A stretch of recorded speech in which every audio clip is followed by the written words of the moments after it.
right, good evening, everybody. We will call the Belvedere City Council Committee of the Whole meeting to order January 13th, 2025. If the clerk will help me with the roll call, please. Albertini? Here. Brereton? Here. Fleury? Here. Frank? Here. Freeman? Here. Gramkowski? Here. McGee? McGee absent? Mulhall? Here. Peterson? Here. Stevens? Here. 9 present. All right, thank you. We have nobody registered under public comment this evening. We have no public forum. If we flip the page, reports of officers, boards, and special committees, building, planning, zoning, unfinished business, we have none. Building, planning, zoning, new business, item A. Building department update. Mr. Countryman, good evening. Good evening, Mayor. Thank you. As usual, December's pretty slow, so I'll give an update on that. 21 permits issued for a construction value of $24 million, just under 200,000. 6 of those were commercial, 15 were residential. Of the commercial, one of them was for 775 Logistics, the old Ying Bang built. And I've given everybody a copy of our annual report. For the month of, for the year 2024, the department issued 1,003 permits for a value of construction just under $500 million. Building, electrical feet.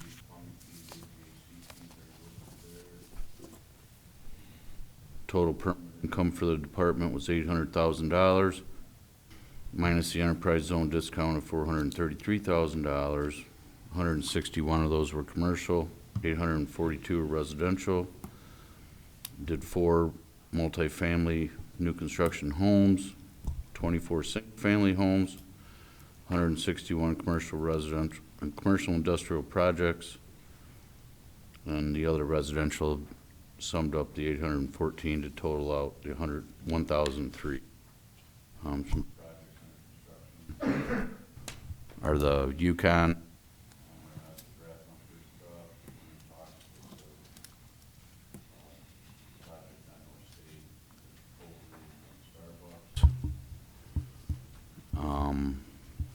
Plans for the courthouse. And that wraps up my report. I'll answer any questions. All right, is there any questions for Mr. Countryman? Alderwoman Freeman? Thank you. So we have subdivisions that are not built out still, correct? Yeah, we have Deer Hills, Shaw Mills. So with the current housing shortage, has there been a lot of inquiries by developers to start building those out? We did have contacts with a developer to buy up some of the existing residential lots in town. That has fallen through, and the interest now is kind of back to the way it was 3-4 years ago when it was we have 2 developers in town that do single-family construction, Howlett and Country, and those are the only 2 that are currently working in town.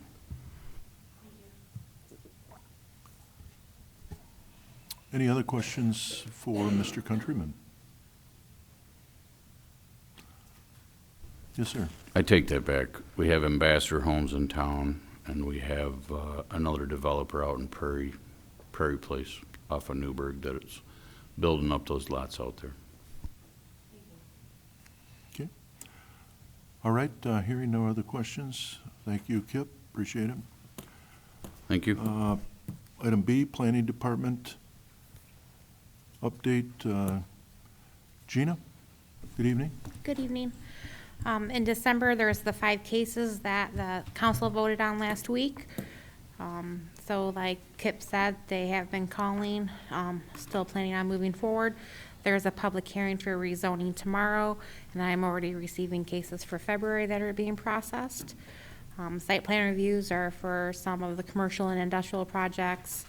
Zoning verification letters are staying steady. Historic preservation, participated in Hometown Christmas, got some good book sales. So they were able to raise enough money this year and last year to be able to reopen their maintenance grant that they do. So those letters went out, and I'm receiving phone calls from interested applicants. So we will see what gets submitted. Obviously, staff helped with Hometown Christmas. And then for some of the community outreach stuff, I did meet with the Girl Scout troop to discuss public art for a badge project they were working on. That was actually a lot of fun to sit down with them and go through options. And then did close out some of the facade grants. So we just have one outstanding project for the facade grants, and then sent out an extension letter to a special use that is about to expire. So they have about 2 more weeks to respond to that. So. Okay. Thank you, Gina. If there's any questions for Gina, feel free to ask. All right, hearing none, we'll move forward. Item 3, Public Works unfinished business. We have none. Item 4, Public Works new business. Item A, Public Works update. Mr. Anderson, good evening. Good evening, Mayor.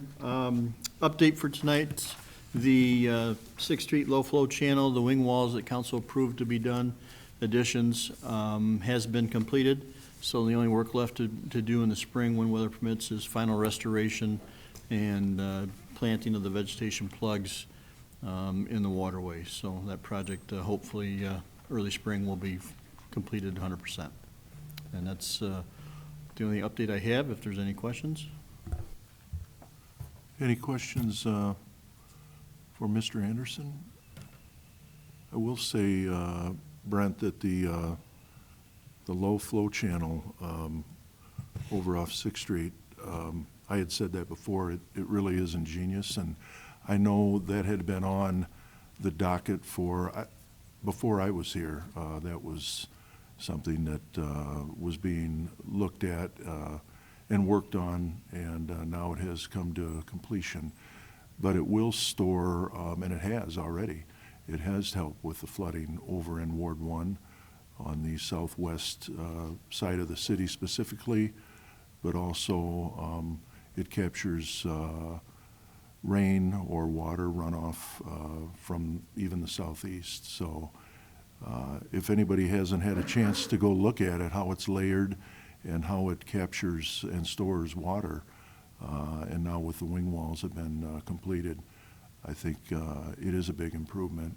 Is it the end all? If you have a 9-inch or 8 or 9-inch rain event, it's not, but it certainly does help to alleviate it, and it stores water, and it makes sure that you have a place to store the water besides in somebody's basement or in their backyard. So I appreciate it, Brent. I know you worked very hard on it. How many years was that in the making? Well, it's probably, discussion-wise, probably started off from 2016, 2017, Yeah. probably that time frame. Yeah. So anyhow, if any of the aldermen, alderwomen haven't seen that, you can go look at it, just 6th Street by the apartments there, and on West 6th Street. So thank you again, Brent. Item 4B, the siphon line repair. In your packet is a memo from Mr. Anderson dated 1/8/25 regarding what has resurfaced, the siphon line behind General Mills. Director Anderson? Memo in your packet, as you may recall, we had to rebid this project because we didn't get any bids the first time around. So our rebid results, we get one bid from N-Track Group in the amount of $669,200. Note the engineer's estimate for the repair was $359,700. Based on further review and discussion with our engineer on this project with CES, we believe that the city can act as our own general contractor and be able to complete the necessary repairs for a direct cost not to exceed $200,000.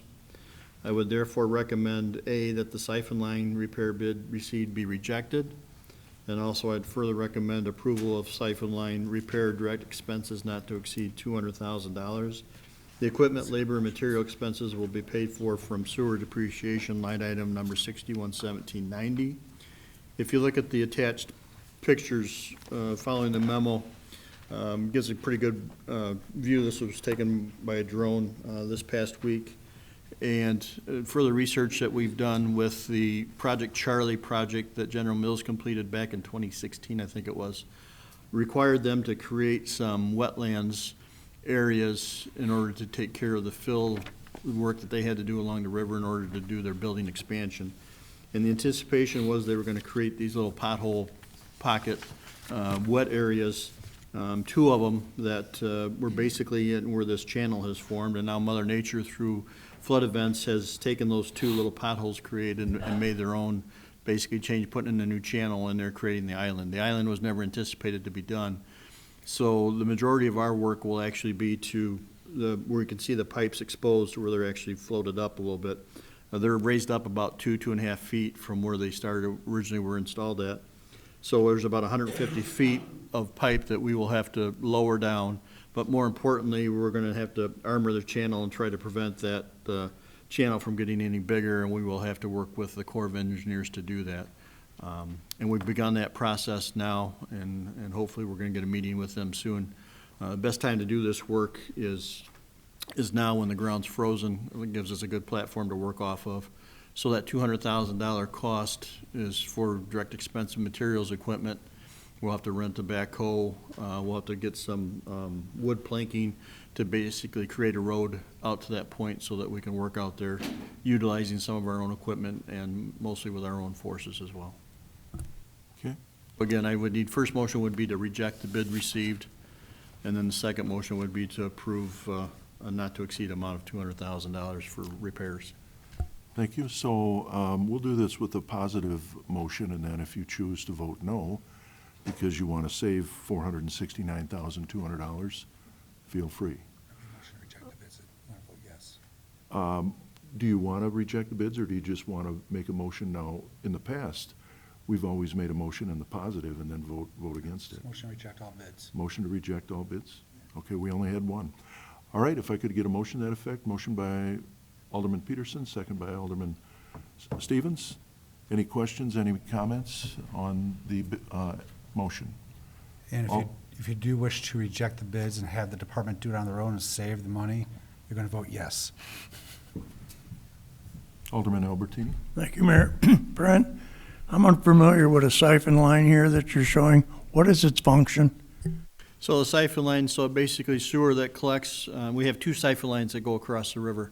So the sewer collects on the north side of the river, and it's siphoned over to the south side to make it down to eventually to the wastewater treatment plant.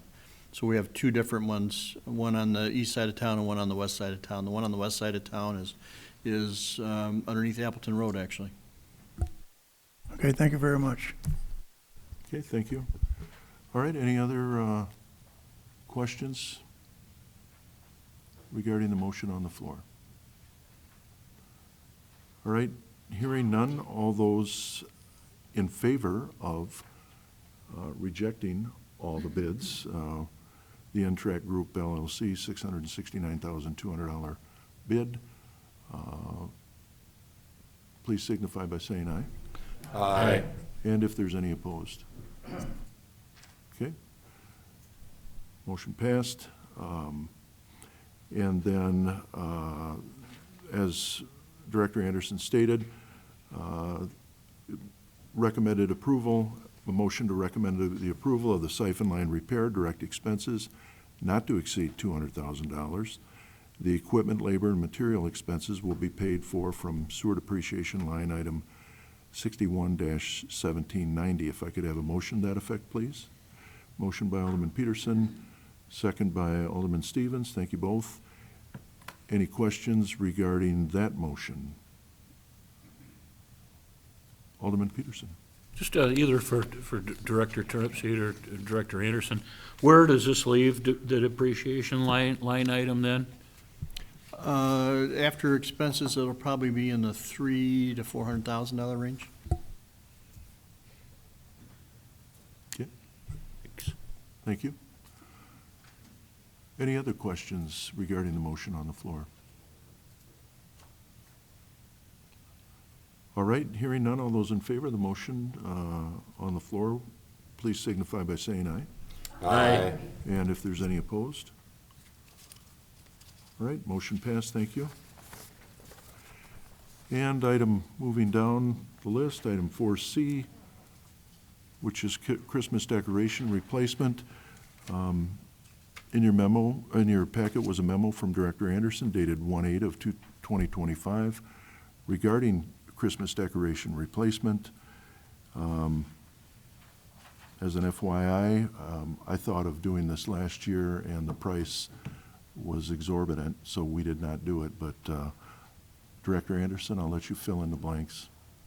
Thank you, Mayor. Memo in your packet, we have some vintage pole mount Christmas decorations that are worn out and need to be replaced. New decorations are currently being offered at discount prices. We've received a proposal from Holiday Outdoor Decor, the parent company of our local supplier Temple Display, for the following decorations. There's 20 Christmas trees, 12 candles, 10 snowflakes, 10 snowmen, 10 candy canes, 12 bells, and 1 poinsettia skyline. There's pictures of each of those attached. They're the garland variety of Christmas decorations, except for the snowflakes, basically replacing what we have currently now, with the exception of the bells and the snowman. We have Christmas stockings currently now, but those, right now, they're being proposed to be replaced with the bells and the snowmen. The total cost of the decorations is $30,616.20. As the mayor alluded to, when we priced things out last year, it was in the neighborhood of $80,000 for Christmas decorations. We've got 4 poinsettias that are on the bridge that we're not replacing, as well as 4 newer Christmas trees and some of the snowflakes. So this will replace all of the, I'll say, the vintage, again, decades-old decorations that we have. I would recommend approval of the proposal from Holiday Outdoor Decor in the amount of $30,616.20 for the purchase of 75 Christmas decorations. The decorations will be paid for from public benefit line item number 4151107900. All right, with that being said, if I could have a motion for discussion, please. Motion by Alderwoman Frank, thank you, and a second. Second by Alderman Peterson, thank you both. And I would add, I think it's important to know that most of the ones that we're replacing are over 40 years old. And there have been times where they plugged them in and they've caught fire on the pole. So I think that we got our money's worth out of our decorations, but we certainly don't want to, the 80,000 was very expensive, but we caught an after holiday sale. So they come down dramatically, and that we hopefully we'll be able to use them. They will be LED, and hopefully we'll be able to use them for another 40 years, so long after we're gone. So anyhow, Alderman Peterson? Just a question, Brent, is that a one-for-one replacement then? Is that the total that we have out there? I wouldn't have a guess as to how many we put up. Pretty much it is. The Christmas trees and the candy canes are the least expensive of the decorations, so that's why there's 20 trees, more trees than anything. The snowflakes are a little bit more expensive, but we're not replacing all of the snowflakes. This will be in addition to some of the ones that we already have in stock. So yeah, it's pretty close makeup of the difference. Thanks. All right, thank you. Alderwoman Grankowski. Thank you, Mayor. Do we have the ability to pipe in Christmas music? I know I've been to other communities that they do that at Christmas time, and I think it's really nice. Not at this time. All righty, is there any other questions? Alderman Burden? Thank you, Mayor. So I'm a big fan of Christmas.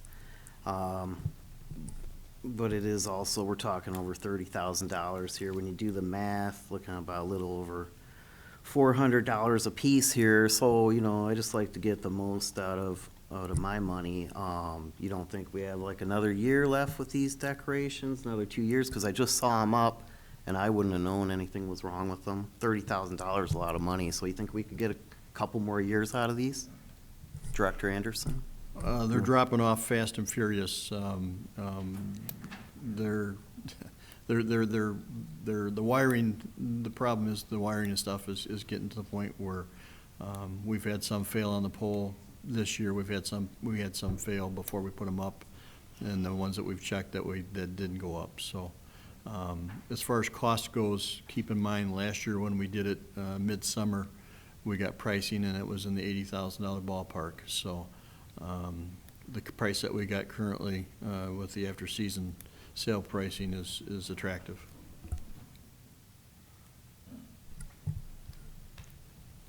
Yeah, it's, okay, I understand what you're saying. Just seems like a large amount, 30,000, you know, maybe we could try again next year at this time and we get another on sale. It just seems, you know, again, I'm a big fan of Christmas. I love it and what it's all about. But again, I like saving money. This kind of seems more like a want than a need, but if I'm in the minority here, so be it. You know, Alderman Burden, I think it's important, you know, we do have a nice Christmas walk, a nice event. And I know that these have been cobbled up long before now. And last year was the reason that I brought it forward because, you know, I was afraid we might have a event downtown that wasn't really planned part of the celebration with a fire or somebody might get injured. And because it was so, the cost was so high last year, we did decide that we were going to look for a sale. Will they be on sale again? I have no idea. I would think they might, but we've gotten 40, maybe 41, 2-3 years out of this equipment, so I would think that we may count our blessings that we got this much out of it.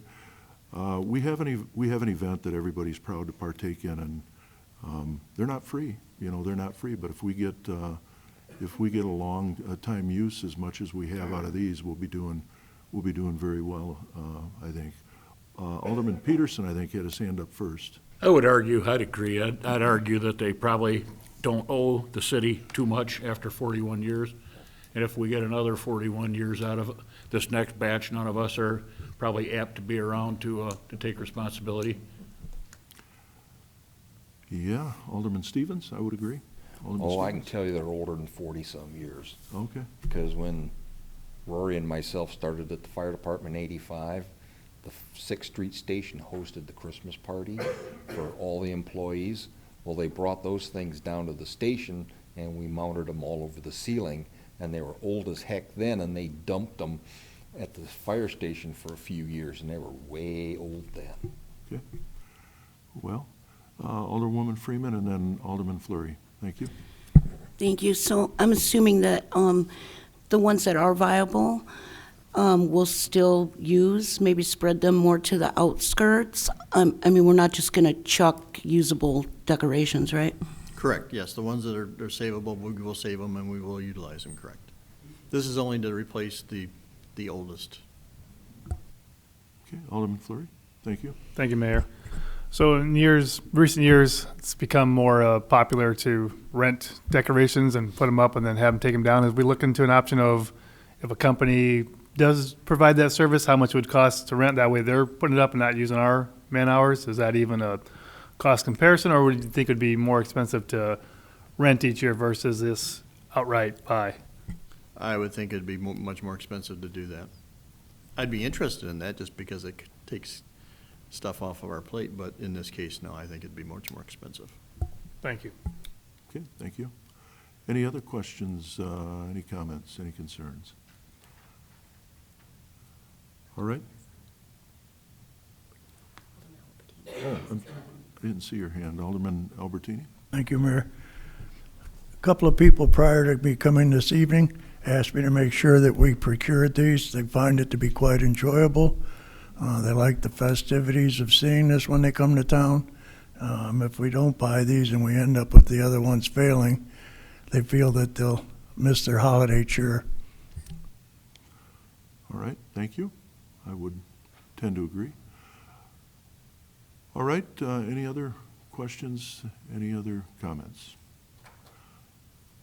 Okay, hearing none. All those in favor of the motion on the floor to approve the proposal from Holiday Outdoor Decor in the amount of $30,616.20 for the purchase of 75 Christmas decorations. The decorations will be paid for from the public benefit line item, number 41-5-110-7900.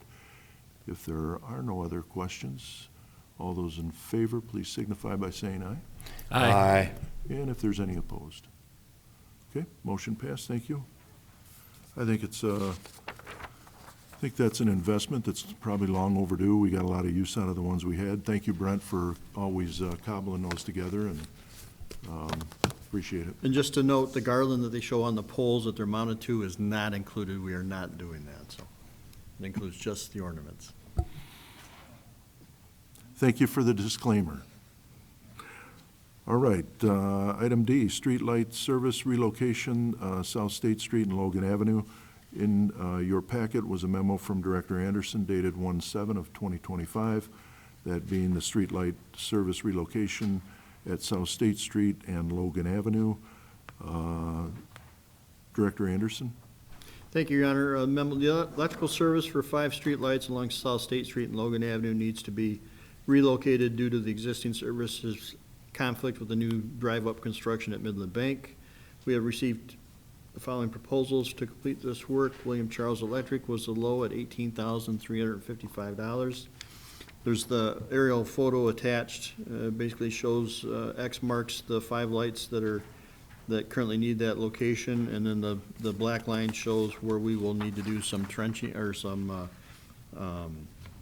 trenching to get the conduits in place to make those connections. For reference, the existing service is on the side of the Coach's Corner building, and then it went diagonally 2 different directions from there across bank property to service the lights. When they did the construction of the new drive-up facilities, they found the conflict with one of the conduits, and based on our review of that, we have no documented easements or anything on that. When that was done many, many, many years ago. Long-term, it's in our best interest to get a new service location that's all entirely within the right-of-way on our property. So with that, I would recommend approval of the proposal from William Charles Electric in the amount of $18,355 to complete the streetlight service relocation. The work will be paid for from line item 015-330-6022. All right, if I could have a motion to that effect for discussion's sake, please. Anybody? Motion by Alderwoman Gramkowski, second by Alderman Stevens. Thank you both. Any questions, any comments regarding the motion? Alderman Brereton? Thanks again, Mayor. So I just wonder, does anybody else think the bank should pay for this, or at least some of it?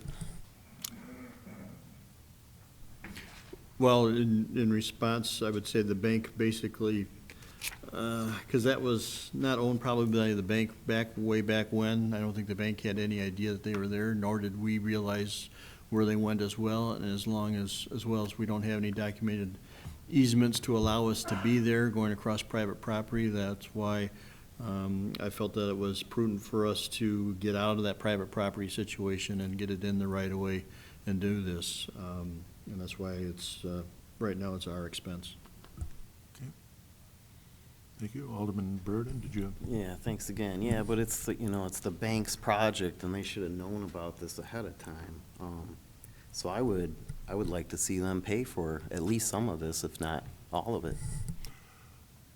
Well, if you have facilities and you go across private property, which it was private at some point, I don't know if it was an auto dealership at that time or maybe even before then, I don't really know, but it definitely didn't have an easement right to be there along that property, and they wouldn't probably have had any idea, nor did we, as Director Anderson said that they were going to dig them up, and but they're digging on their own property, and we definitely were not within easement there.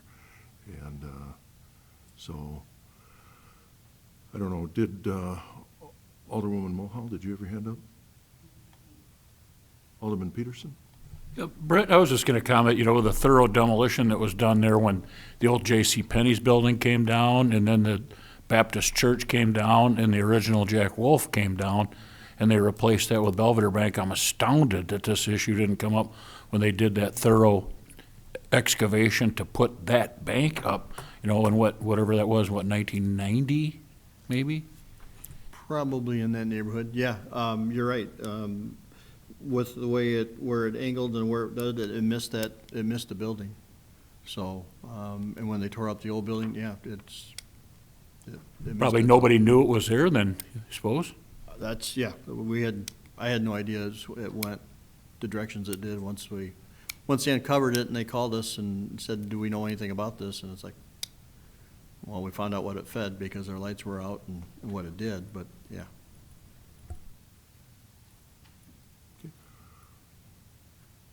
Okay, Alderwoman Mulhall, did you have a comment? Oh, I just wanted to say that I think we're probably just getting off the hook easy if we just move it. I think that's the best idea. We don't want to be on private property and have to access that at some point. Well, and we're not gonna be, but we've got, how many streetlights do we have out? 5? Yeah, there's 5 streetlights that are affected, and the new service drop, as it shows there, will come off of a ComEd facility there on State Street, and we'll directional drill up to the corner in the terrace area. That'll be where the box, traffic control box is.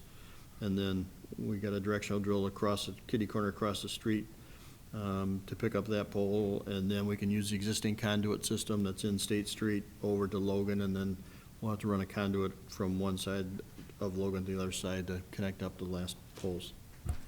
Okay. I mean, I guess the way I look at it is if you don't have easement rights, if it was your home, if it was on your property and you dug to put a garage or you dug to put an addition on your home and it was in there, no matter what facilities they were, if you dug them up, you would not be responsible. If you don't have an easement right to be there, then technically you really don't. And it's a good thing, I guess, that we did find out that they're there. I mean, I don't discount. I'd like to have them pay it, but I don't think we have any legal standing to make that the case. So, anyhow, if there's any other questions, any other comments? All right, hearing none. All those in favor of the motion on the floor, please signify by saying aye. Aye. And if there's any opposed? Motion passed, thank you. And moving on to item E, 4E. Meter reading system upgrade, logic to census analytics. In your packet was a memo from Director Anderson dated 1/8/2025 regarding this topic. Director Anderson?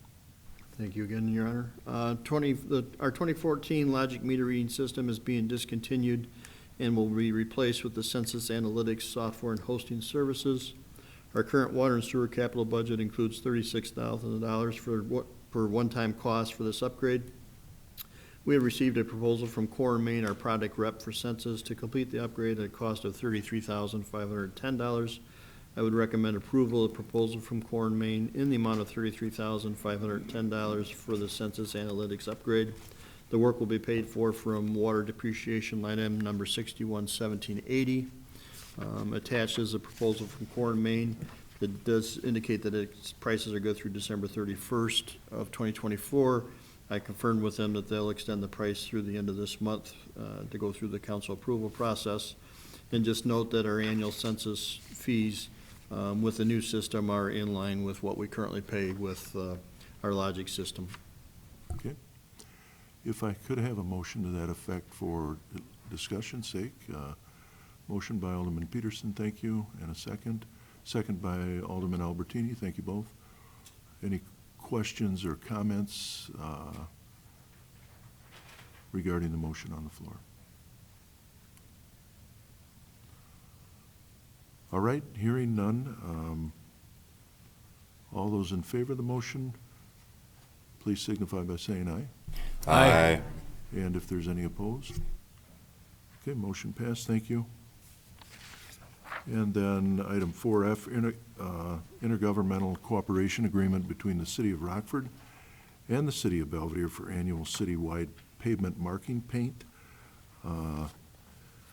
Director Anderson? Thank you, Your Honor. In your packet, you'll see a copy of the intergovernmental cooperation agreement between the City of Rockford and ourselves for our citywide pavement markings, the paint that we do on an annual basis. And we've been doing this in cooperation with the City of Rockford since 2017. It's very beneficial for the city because there's a lot more volume of paint that Rockford does than what Belvedere does on our own. So we get a lot better unit pricing on that way, so it saves us money. I would therefore recommend approval of the agreement between the City of Rockford and the City of Belvedere for our annual citywide pavement marking. Motion by Alderman Fleury, second by Alderman Peterson. Thank you both. Any questions, any comments regarding the motion on the floor regarding the intergovernmental agreement? Hearing none, all those in favor, please signify by saying aye. Aye. Aye. And if there's any opposed? Okay, motion passed, thank you. 5, other unfinished business, we have none. 6, other new business, item A, fire addendum to station number 1 bay floor repair. In your packet, I had sent a memo dated January 9th regarding Belvedere Fire Department Station 1 emergency floor repairs. I'll read it. Attached, please find the addendum for the emergency construction work the council had previously approved for the bay floor located at Belvedere Fire Department Station 1. Please review the addendum and other attached information concerning the additional damage that was uncovered after the work was started on this necessary repair project. The addendum includes unforeseen repair issues, structural footings, additional post and beam supports, and existing and additional concrete and rebar reinforcement. We can discuss these additional repairs in detail and answer any questions you may have at tonight's meeting. For your information, this emergency work has been fully completed, and it has, and Station 1 was back in service on 1/8/25. Thank you for your attention to this matter. If I could have a motion to that effect for discussion, or motion by Alderman Peterson, second by Alderman Albertini. So, as you recall, the original motion that we accepted was a low bid of $114,940. That is in your packet.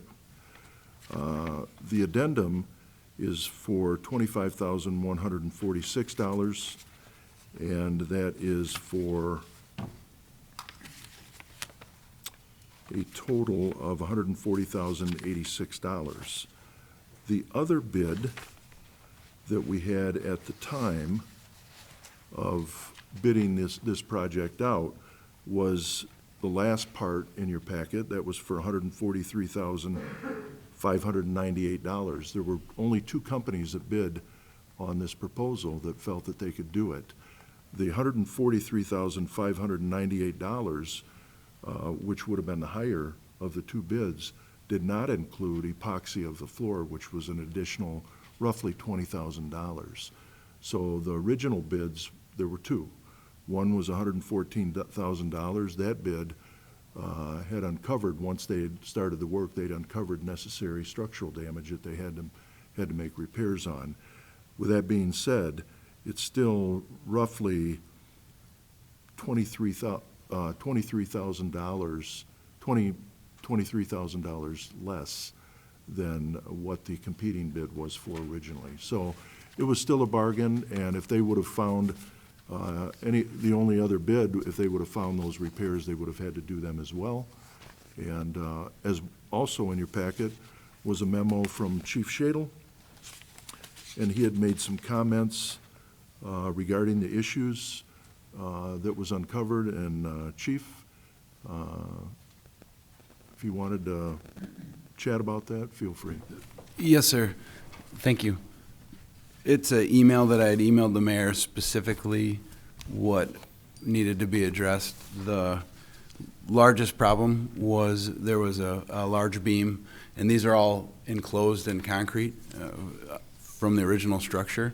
And once they opened that up, they found deterioration on the top of the beam, which nobody would have known that. So to fix that, they opened it all up, prepped it, cleaned it, painted it, and then they poured concrete footings underneath of that beam, and then welded two steel beams to that. So that was the largest part of that. The other large part is that they realized that there was more void space in between sections of the floor, and so there was more rebar and concrete required than was expected. Okay. And I had asked for a motion, Alderwoman Freeman? Thank you. So what would cause deterioration of steel beams encased in concrete? It's moisture from the floor above. So above that floor is our fire engine and shift commander response vehicles, and we do wash them right inside, especially like in the winter.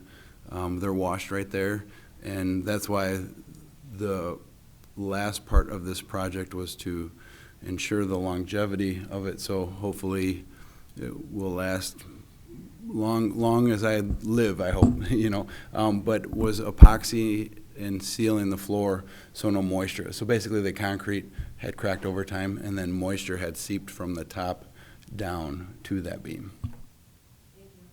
And keep in mind, concrete by just in nature is porous, so, you know, anytime you have moisture or water on the concrete, it goes through the concrete, and it went into the supporting rebar, and that's what was uncovered after they got started. Alderman Peterson? I would just throw a couple extra comments that the road salt that gets on the fire truck gets washed off and gets wherever it can seep in your flooring. And if you look at some of the old pictures at some of the old original Belvedere fire equipment, when you look at the difference in weight, the apparatus from when that station was built and the apparatus that's parked in there now, it's quite a difference. And you need, probably a station built nowadays probably is not going to have that basement underneath, and it's going to have more integrity, but that's an issue in and of itself. You're absolutely right, and so especially in the winter, it's very hard on concrete. It was covered. It had a epoxy cover, but over time, you know, cracks, and that is something we had slated to do through capital, but it was, you know, we try and make everything last as long as possible as well. I'm not saying that was the cause at all, but 20 years ago, to finish up, they had added double the beams underneath of there to address that issue. So it still is good and strong. It was just the corrosion that caused the instability, potential instability, and that has all been taken out of there. The crews worked efficiently. They were all great. They were professional, and I could tell just by the fact that they cleaned up so well at the end of every single day that they really cared about their professionalism, and it turned out really good. Okay. And I had asked for a motion. I should have been more clear when I asked for the motion. If the motioner agrees and the second agrees, the motion should read, motion to approve the work addendum equaling $25,146 to be paid to Scandrolli Construction for the additional unforeseen repairs at Station 1. If that meets Alderman Peterson. Agreed. And Alderman Albertini? Okay. All right, if there are no other questions, Alderman Brereton? Thanks again, Mayor. So what are the odds that we run into any more unforeseen issues or expenses in this project? It's completed. It's completed, it's done. They've already completed. So we already did this additional work anyway. We did. We certainly shouldn't. We had the fire department out at McKinley Avenue for, 4 weeks? And whenever we had brought this to the council, I had mentioned that it was an emergency. And it's an emergency because you can't park a fire truck in town in the building that you have, in the station that you have. You don't have the means to protect your neighborhood, and you certainly didn't have the same housing that your firemen, that we asked to be there, 24 hours for shift coverage. They actually had to move out because we had an engineer stamp that said that structure was not safe to have a fire truck parked in it.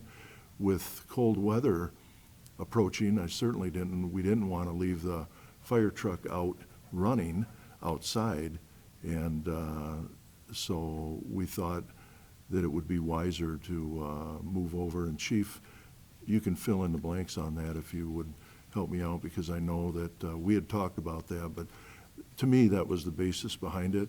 The work had to be completed. We could have waited and run this through, but because it was an emergency, the work really needed to get done, and we had 2 bids. This one was, as it turned out, completed $23,000 less, even with the additional work, than the other bidder, which the other bidder would have found these as well. I just didn't think, public safety-wise, it was probably a good idea to keep the fire department out of the fire station. Chief? Thank you, sir. Alderman Burton, there's 2 reasons why it was really important that we didn't wait any longer, even a day or 2 longer. So when that engine is responding from McKinley, it changes the response profile. Where can we get within 4 minutes? It basically reduced that 50%. So say Station 1, which is perfectly centrally located, hits, that loop around the town, it gets everything within the 4 minutes. Up at McKinley, it doesn't get to that bottom half. So it does affect our response profile.